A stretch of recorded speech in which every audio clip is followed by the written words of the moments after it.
The question is that the amendment be agreed to, and I call the honourable member for Deakin. Well, thanks very much, Mr Deputy Speaker, and it is quite a significant occasion today to get up to speak on this marriage amendment bill. Now, clearly the public vote endorsed a change to the definition of marriage, and there's no doubt that this parliament, there was no doubt that the Senate and certainly the House of Representatives will endorse the will of the people.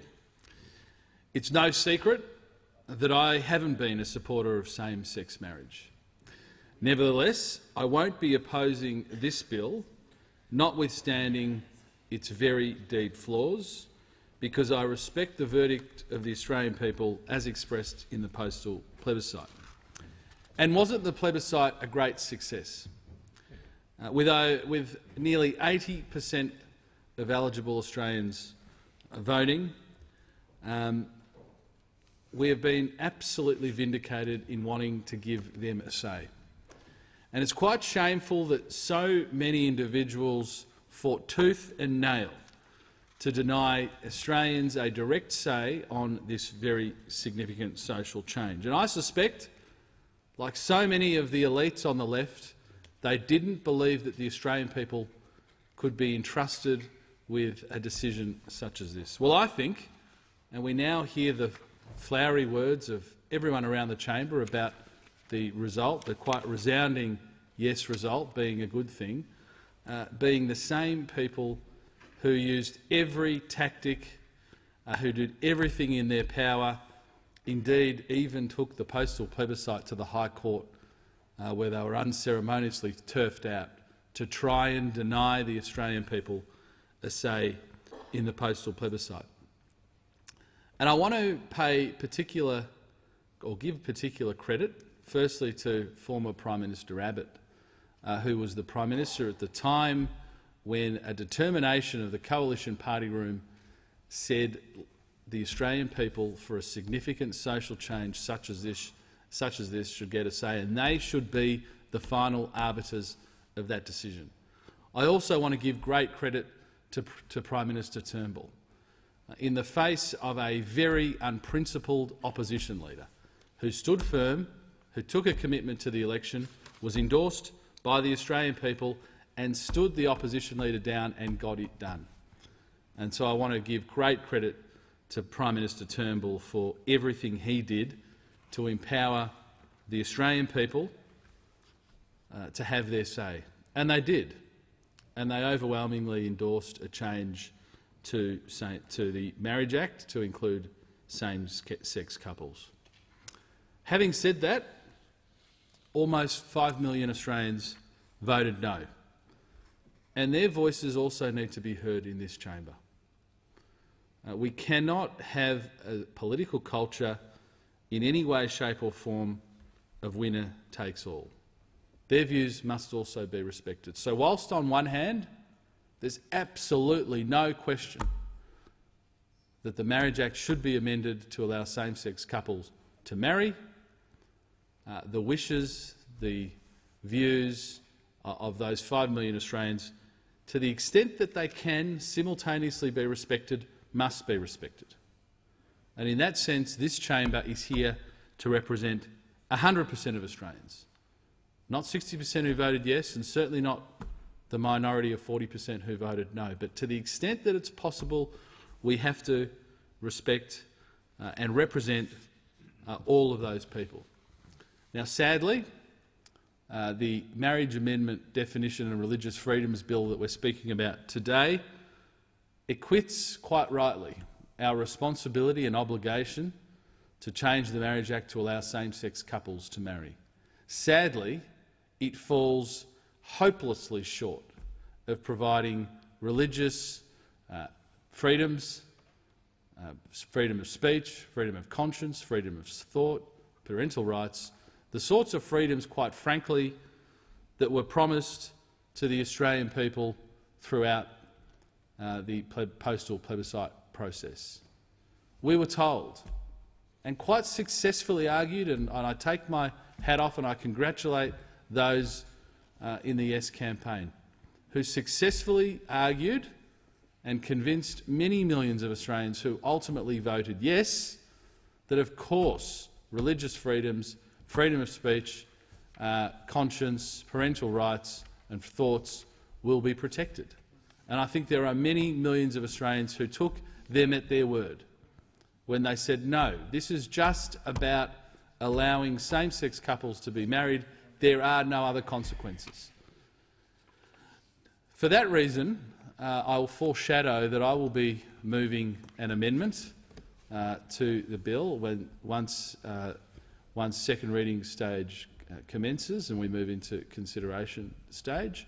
I'll be moving an amendment to further strengthen the religious freedoms in this bill, and I will be supporting a range of other amendments that I'm aware will be moved by my colleagues, again, to acquit our obligation to represent all Australians where it doesn't conflict with what we're fundamentally doing in this bill, and that is changing the Marriage Act to allow same-sex couples to marry.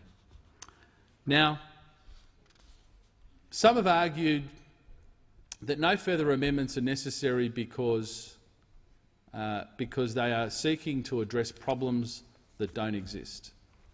Sadly, these are the same people who, as an argument against the postal plebiscite, against the plebiscite in earnest back in February last year, argued that we shouldn't do it because it will unleash a torrent of harassment and abuse towards gay and lesbian Australians. Now, I suspect some of them sincerely felt that, but I suspect others used that as an excuse not to support a pathway to where we have arrived today. Sadly, as many members have noted in this House, as it turned out, in actuality, most of that harassment and abuse came from some very extreme elements of the Yes case.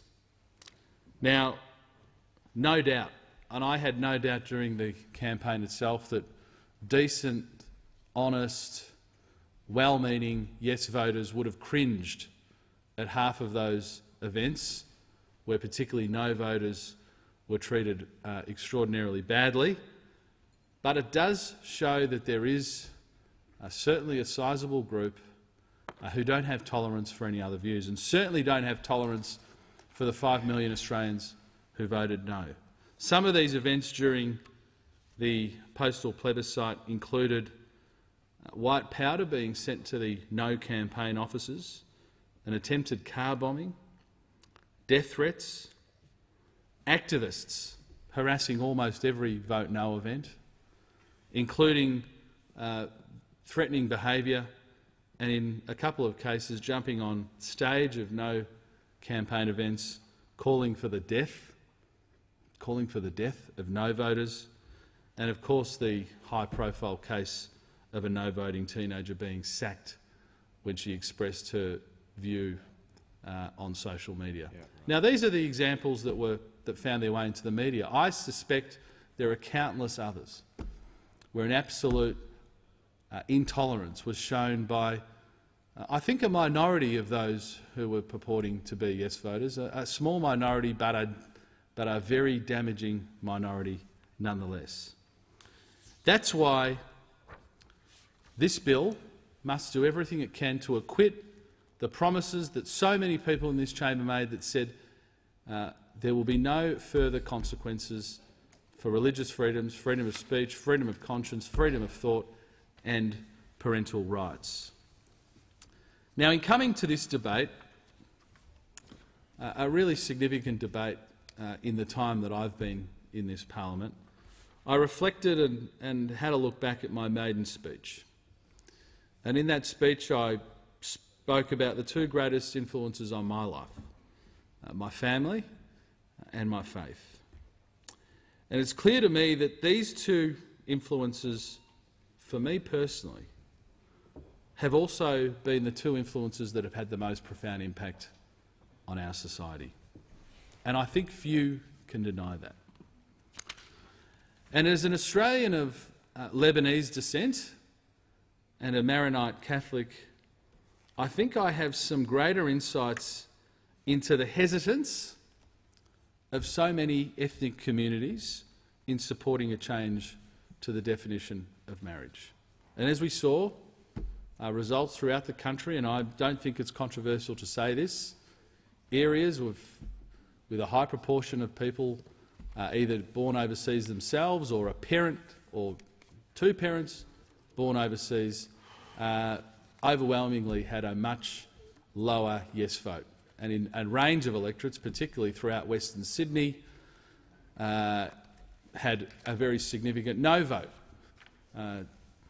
The electorate of Blaxland, for example, which had a no vote in the 70s.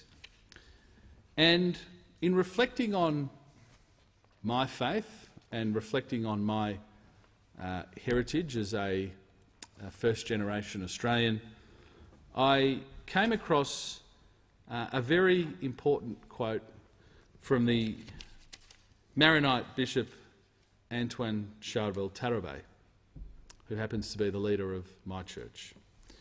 And he said it more eloquently than me when he said the following: "For us Maronites, our faith is more than just a set of beliefs.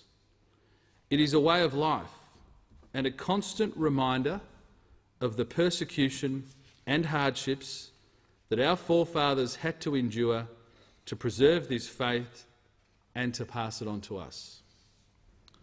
We hope and pray that Australia, this generous nation that has welcomed millions and millions of migrants, will continue to respect and protect the religious freedoms of all people." And that absolutely summed up, I think, the feelings of so many Australians in this debate. And I think it sums it up for those regardless of your faith, whether that be a Christian faith, Hindu, Sikh, Islamic, Buddhist or other. That for so many of those communities, they have witnessed, they have seen firsthand, they have experienced, and in many cases they have suffered the bitter consequences of religious intolerance and persecution.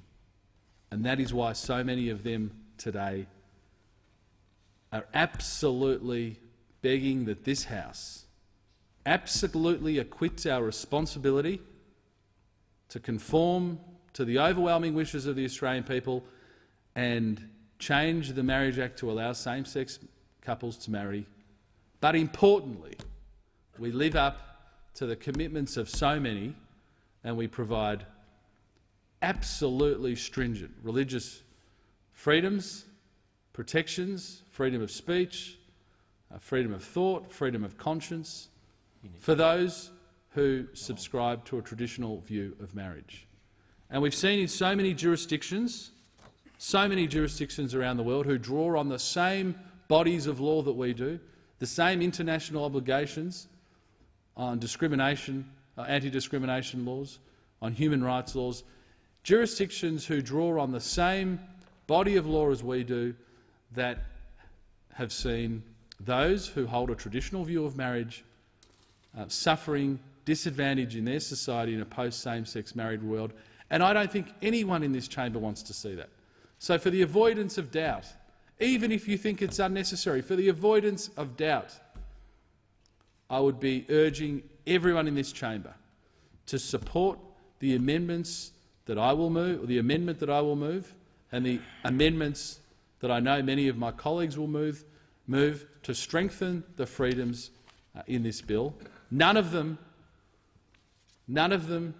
to provide any ability for discrimination against gay and lesbian Australians, just protections that provide those who hold a traditional view of marriage the comfort that they will not be harangued, harassed, or in some other way suffer a financial or legal disadvantage by holding on to their traditional views of marriage. Because as Bishop Tarabay said, for so many Australians, including me, these are deep-seated values. These are values that brought so many communities to our country to start with, freedoms, and as Liberals and Nationals particularly, if we don't protect those freedoms, who will. Thanks, Mr.